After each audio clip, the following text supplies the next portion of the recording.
Yeah, I got a couple of them I'll share with you. They both happened at the same place. I don't want to get real specific, but in the place, but this place is of historical interest, and it's managed by a state agency. And at the time this first incident happened, it was not open to the public. It was kind of it was just sitting there. And this is a big house. That's all. That's as close as I'll get to identifying it. It's a very large old home. And I was on patrol. This was a graveyard shift. And in this area at that point in time, there were 2 officers on graveyards. I'd been on the road for a couple of years. And my partner that night had a canine, a big German Shepherd male. And I'd been around the dog a lot, and the dog was absolutely fearless. And we got an alarm call one night. Our dispatcher, we had a scrambled channel at the time that kept scanners from picking us up. And dispatcher came up and said, hey, this other agency doesn't have anybody around. And they've got a motion sensor, silent motion sensor alarm out at this place. And they're wondering if we check on it. Well, cops like silent alarms because that means we get a chance to catch the bad guy. People like loud audible alarms because it makes the bad guy run away. So that makes perfect sense. But we were tickled that this was a silent, and it was multiple motion sensors on a set of stairs. We came up with a plan. We parked about 200 yards away from this place in the dark, got the dog, and we'd been told where the hide key was to get in the back door. And the only light, there was no electricity in this house at the time, and the only light was an really old school, like 40-watt porch light bulb on the back door. So we went to the back door, found the hide key, and we got the alarm code. So we walked in, and we shut the alarm down while we were doing our sweep. So we went through the downstairs area, and nothing. And this is a big building. There's rooms everywhere, and we secured the downstairs rooms before we went upstairs, and then we went upstairs and went room to room, clearing the rooms and announcing ourselves at every room. Police department, if you're in there, come out now. We have a canine. It would be better if you come out now. And no answer. And all the doors were open to these rooms. We come to the last room, and the door is locked. So we're thinking, okay, they're in there. This is the room they're hiding in. So the same announcement, police department, we know you're in there. We need you to come out. Come out now, or, there's going to be an issue. No response. So I pulled a credit card out of my wallet, and I slipped the door lock. And we opened the door. And Wes, let me paint this picture for you. This was summer. It was probably still 75 degrees outside at, 2:00 in the morning. We're wearing old style body armor, and this building was closed up tight. And it was like walking into a blast furnace when we went inside it. We were sweating, just sweat rolling off us by the time we opened this door. When we opened that door, it was like walking into a deep freeze, a walk-in freezer. Both of us felt the cold hit. Same thing. Sheriff's office, we went back to the routine. Sheriff's office, come in, or we're going to send in the dog. And at that point, my partner had a way, what they did was they call it barked up the dog. So, a lot of people say they got a dog, but the best way to prove it is to let them hear the dog. So he had the dog bark, which would have brought any sane human being singing, "I'm right here, come get me." No response.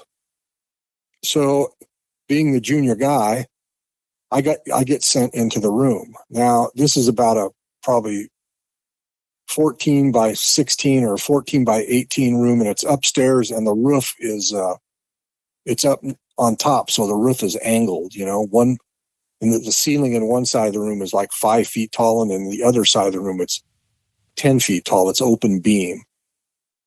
In the middle of the room were 5 or 6 of these clothing racks with wheels on them. If you're in a clothing store, you see clothes that are rolling around. So there's 3 or 4 of these in the middle of this room with old clothing on them. So we can't see the whole entire interior of the room. So I, being the junior guy, I make entry into the room, and I go around and I search the whole room, and it's the whole time I'm in there, I can see my breath. It's 100 degrees everywhere else in that house. And in this room, I can see my breath.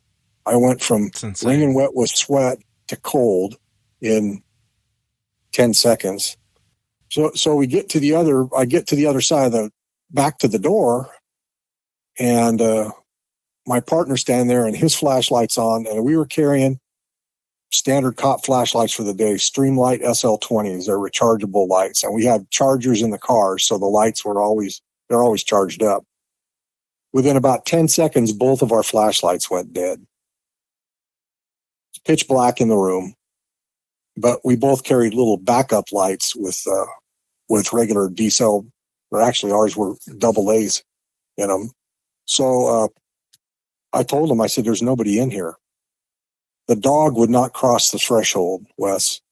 The dog stood at the door. We were going to send the dog in. This is what I didn't tell you first. We were going to send the dog in before we went in because we didn't know what was in there, right?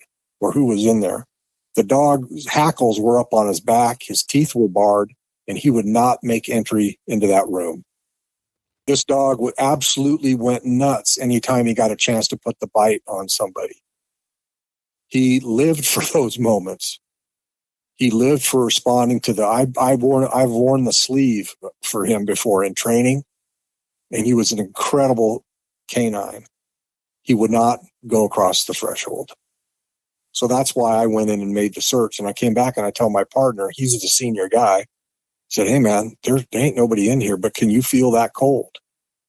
He goes, oh, yeah, absolutely. And then about that time, both our lights went within 15 seconds, both our lights. The thing with those old Streamlights is when they went out, they didn't give you much warning. So what happened then is we went back down the stairs. We cleared the building. There was nobody in there except for that room. We went back downstairs, and there was a phone on the wall there. So I called my dispatcher and said, get the alarm company on the phone and get their dispatch for this other agency on a conference. So we got them all 3 on the phone. And I said, hey, we just cleared this building. I didn't say anything about that room upstairs. I just said, we've cleared this building. We're going to reset the alarm and go outside and leave, And they're, well, thank you very much, etc. So that's what we did. I reset the alarm. We went out the door, locked it, put the hide key back, and we walked back down to the cars. And we're standing there discussing what we had just experienced. And my dispatcher hits me on the scramble channel on my handset again and said, the alarm's going off again, same place.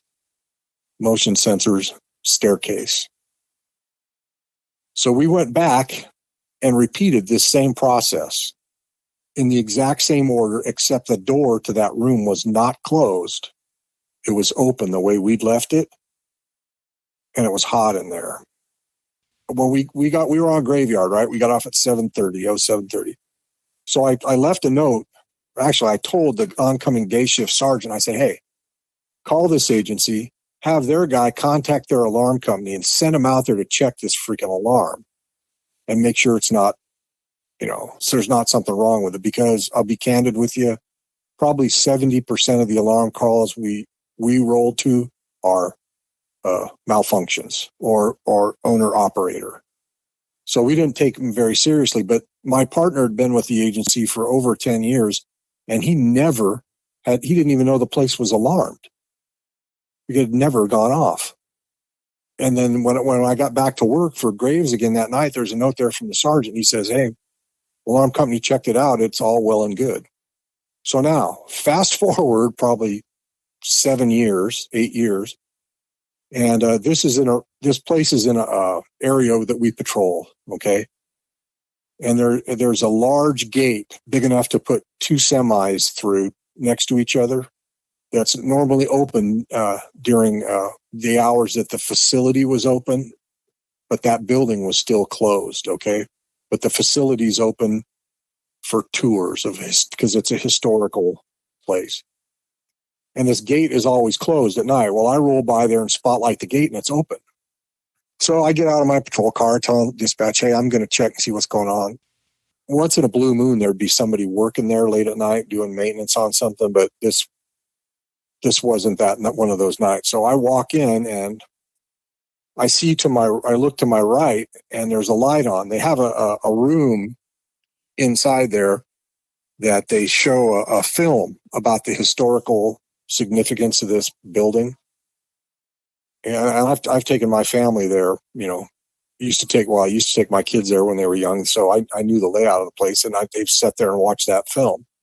Well, the light was on in there. So I walked down there and I looked in the door, and what I saw, this is a little difficult to say because I know it's difficult to believe.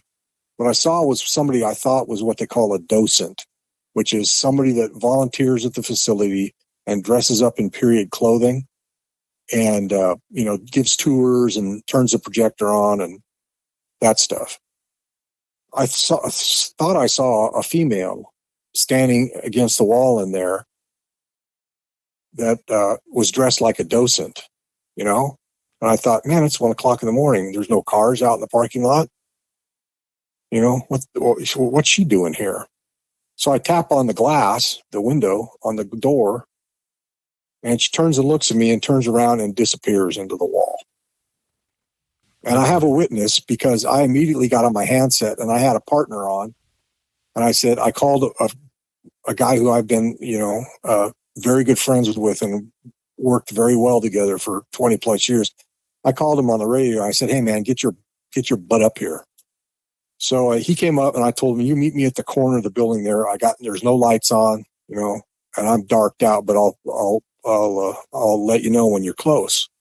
So he comes walking up and I say, hey man, I said, do me a favor. Go down and look in the window there to that room and tell me if you see a docent standing there. And he goes, there's nobody up here now, man. What do you do? I said, just do what I'm asking you to. He goes down there. He looks in the window, turns back and looks at me and says, yeah, she's there. And he turns back and looks again. And the color just drained completely out of his face because I can see it in the glow from the light coming out of the room on him. And he exclaimed a couple profanities and said, she's gone, man.